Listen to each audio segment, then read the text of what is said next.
आवाम पर एक बार फिर पेट्रोल बम गिरा दिया गया है।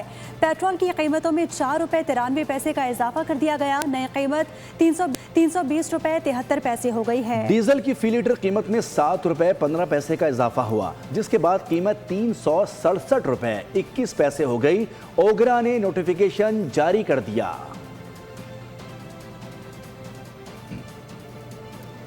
आवाम पर एक बार फिर पेट्रोल बम गिरा दिया गया है। पेट्रोल की कीमतों में 4 रुपये 93 पैसे का इजाफा कर दिया गया। नई कीमत 320 रुपये 73 पैसे हो गई है। डीजल की फी लीटर कीमत में 7 रुपये 15 पैसे का इजाफा हुआ, जिसके बाद कीमत 367 रुपये 21 पैसे हो गई।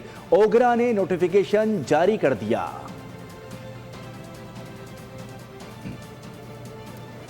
आवाम पर एक बार फिर पेट्रोल बम गिरा दिया गया है।